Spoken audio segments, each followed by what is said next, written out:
यह जो इस देश के सामान्य नागरिक का आत्मबल है कि जो बहुत भयंकर कष्ट में भी कहता है राम सब सही करेंगे, राम सब मंगल करेंगे।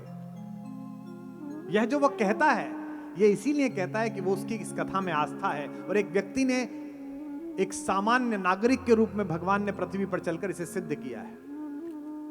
अन्यथा क्या होता है कि हम कितने भी विनम्र हों, अगर संकट में फंस जाए तो शक्ति निकालने का मन होता है साहब। लोकप्रिय लोगों को लोकप्रियता की शक्ति, व्यवसायी लोगों को धन की शक्ति, सत्ता के लोगों को सत्ता की शक्ति, उनका बड़ा मन होता है कि वे शक्ति तुरंत निकाल के बताएं कि मैं शक्तिशाली हूं। बड़े से बड़े संकट में भी राम ने शक्ति ना निकाली। ये नहीं कहा कि मैं विष्णु का अवतार हूं, अभी मैं चक्र निकालता हूं, जबकि वे तो उसके स्वामी हैं।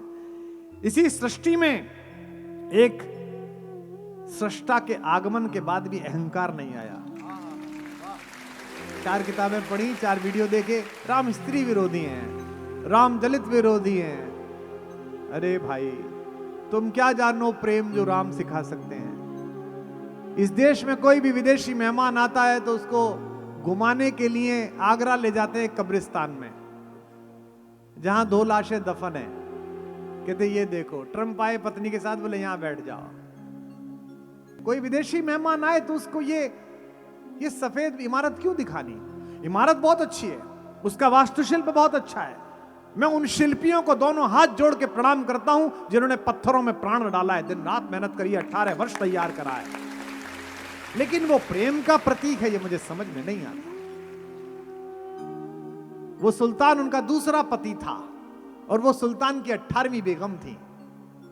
प्रेम का प्रतीक तो नहीं हो सकता। प्रेम का प्रतीक दिखाना ही है तो हेलीकॉप्टर में बिठाओ, बिहार ले जाओ और एक पर्वत से फिसलकर दिवंगत होती हुई अपनी गर्भवती पत्नी के प्रति समर्पण के लिए हथौड़ा उठाकर एक पर्वत से रास्ता बना देने वाले दशरथ मांझी के रास्ते को दिखा के लाओ। इसे प्यार कहते हैं। प्रेम ही दिखाना है तो धनुषकोटी जाओ, हेलीकॉप्टर में बिठाओ और समुद्र के बीचों बीच फैले हुए उन पत्थरों के समूह को दिखाओ जिस पर चलकर एक प्रेमी अपनी प्रेमिका को लेने के लिए 7 समंदर पार गया। मेरा राम वापस गया। 14 वर्ष बाद जब भगवान लौटे तो नंदीग्राम में जब उनका स्वागत हुआ, पुष्पक विमान उतरा तो उनका एक दिव्य रथ सजाया गया। उस पर भगवान भगवती सीता जी के साथ बैठे, पीछे पार्श्व में शेषावतार लक्ष्मण, इधर महाराज सुग्रीव, इधर महाराज विभीषण, पीछे जामवंत, गए गवाक्ष नल नील और सामने व्यवस्था बनाकर चलते हुए भरतलाल जी, रास्ता साफ करके चलते हुए। चारों तरफ से पुष्प वर्षा हो रही है, लोग रो रहे हैं। सोच के देखिए कि आज राम के आगमन का प्रतीक दिवाली मनाते समय हम कितने खुश होते हैं, जब वे स्वयं लौटे होंगे तो क्या हुआ होगा? पागल हो गए लोग। 1-2 किलोमीटर चली यात्रा, शोभा यात्रा, तो भगवान ने इशारे से भरत जी को बुलाया। ये पूर्वोत्तर की, असम की रामकथा में यह प्रसंग आता है। भगवान ने बुलाया, कहा कि भरत, क्या मेरे आगमन से अयोध्या के लोग खुश नहीं हैं क्या?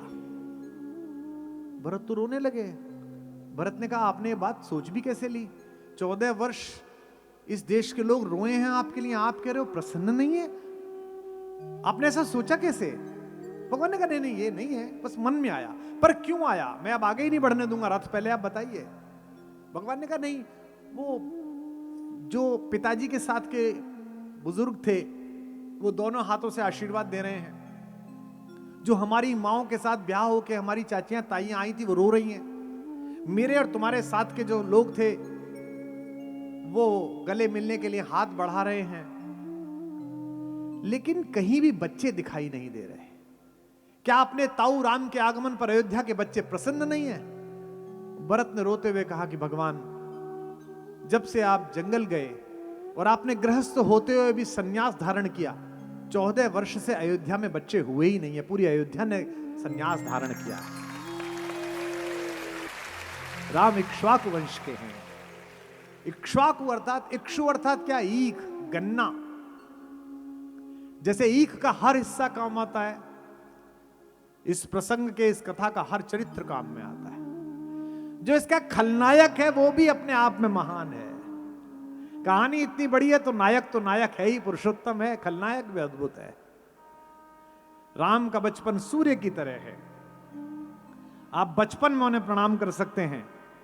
आपके अंदर एक प्रौढ़ता है तो प्रणाम कर सकते हैं जाते हुए सूर्य को। लेकिन राम जिस समय पौरुष में हो, जिस समय दोपहरी में हो, उस समय पृथ्वी पर कोई नहीं बना जो उनसे आंखें मिला सकता हो। दशरथ और कौशल्या के ये पुत्र, इनकी विवाह से लेकर उत्पत्ति तक सभी सांकेतिक है, प्रतीक शास्त्र से जुड़ी हुई है। लोग कहते हैं ना विवाह हो गया राम और सीता जी का। इस देश में जब भी विवाह हुए सब में राम और सीता ढूंढी गई। आज मिथिला नगरिया निहाल सखिया, चारों लड़का में बड़का कमाल सखिया, यह गाया गया। जबकि राम और सीता के विवाह में तो काफी कष्ट हैं। 14 वर्ष का विछोह है। बाद में भी अलग अलग कहानियां हैं, लेकिन उसके बाद भी राम और सीता ही ढूंढे गए। क्योंकि यह संकेत अचानक नहीं हुआ, यह ऋषि कृपा और कृषि कृपा का संकेत है। भगवान राम ऋषि कृपा से पैदा हुए हैं, हव्य खाया है खीर, उससे पैदा हुए हैं। और सीता जी कृषि कृपा से पैदा हुई हैं। ये पृथ्वी केवल दो ही चीजों से चलती है, एक ज्ञान से चलती है और एक कृषि से चलती है। या तो सूर्य से चलती है या नीचे से निकलने वाले बीज के फल से चलती है। इसलिए ये दोनों आवश्यक है। और एक बात फिर कह दूं, वो कहीं बैठकर सुन रहे होंगे निश्चित रूप से, सूर्यवंशी राम और पृथ्वी की पुत्री सीता, इन दोनों का होना भी अस्तित्व का सुख नहीं दे सकता आप तक, जब तक कि इन दोनों की कहानी के बीच में वायु अर्थात वायु का पुत्र ना हो, तब तक इस कहानी का पूर्ण फल नहीं है। हनुमान के बिना नहीं। इसलिए इस कहानी को नए बच्चों इसलिए मत सुनना कि ये कहानी है, कहानी तो सैकड़ों है। इसका प्रतीक शास्त्र सुनना। विश्वामित्र से दशरथ ने कहा कि मेरे बेटे को क्यों ले जाते हो, सेना ले जाइए। 15 साल का लड़का है, 14 साल का, कहां जाएगा। विश्वामित्र ने कहा कि राजन, 4 चीजें हैं, इनमें से एक मिल जाए तो आदमी की बुद्धि खराब हो जाती है। आपके बेटे के पास ये चारों हैं, उसके बाद भी वो ऋषियों के प्रति, ज्ञान के प्रति, धर्म के प्रति आदर से भरा हुआ, आपके प्रति आदर से भरा हुआ है। प्रातः काल उठ के रघुनाथा, मात पिता गुरु नामहि माथा, सबको प्रणाम करता है। ये विनम्रता इसकी शक्ति है। 4 चीजें हैं जिनमें से एक मिल जाए तो दिमाग खराब हो जाता है। सबसे पहला यौवनम, यौवन, जवानी। देखो आप अभी जाड़े में देखा आपने, 17 साल का लड़का है, टी शर्ट में घूम रहा है, माँ चिल्ला रही है बेटा कुछ पहन ले, नहीं सब ठीक है, कुछ नहीं होता। और हमको देखो, आपको देखो, यही वो दिन है कि छत पर नंगे बदन टहलते थे, यही वो दिन है कि छाती में सर्दी बैठ जाती है। वाह वाह वाह। यौवन जब आ जाए तो अद्भुत अहंकार आता है। दूसरा धन, जिन पर धन आ जाए बहुत अद्भुत अहंकार आ जाता है। हमारी दोस्त है शबीना, उसका शेर है ना कि तुम्हारा लहजा बता रहा है, तो धन भी अहंकार देता है। तीसरा संपत्ति, जिनके पास खानदानी संपत्ति हो, 10 पीढ़ी से चली आ रही है, उनमें भी अहंकार है। और चौथा है प्रभुत्व, कि हम प्रभुत्व में, हमारी सरकार है, हमारी शक्ति है। उनमें कैसे अहंकार आता है। सामान्य लोग, जमीन के लोग, प्रभुत्व मिला अहंकार आ गया, हमने तो भोगा है। प्रभुत्वम अविवेकता एकमपि अनर्थाय किम यत्र चतुष्टयम। चारों हो जाएं तो उसके बाद क्या हाल होगा। राम के पास यौवन भी है, राम के पास धन भी है, राम के पास इक्ष्वाकु वंश की संपत्ति भी है, और राम के पास युवराज होने का प्रभुत्व भी है। उसके बाद भी राम ऋषियों के चरणों में दंडवत करते हैं। यही राम का राम तत्व है, यही मर्यादा पुरुषोत्तम तत्व है। जरा सा नुकसान हो जाने पर रोने वाले हमारे जवान बच्चों, IIT की रैंकिंग ना आने पर आत्महत्या का प्रयास करने वाली बच्चियों हैं, इनके राजनीति में क्या होता है, टिकट कट गया, ओहो क्या विलाप होता है। अरे भाई टिकट कट जाए तो शाकुंभरी देवी प्रसाद चढ़ा, भला हुआ मेरी गगरी फूटी में पनिया बरन से छूटी। हमने तो बांट के देखे थे। रो रहा है भाई मेरा, हम करते थे उस समय, अरे मर गया प्राण दे दूंगा।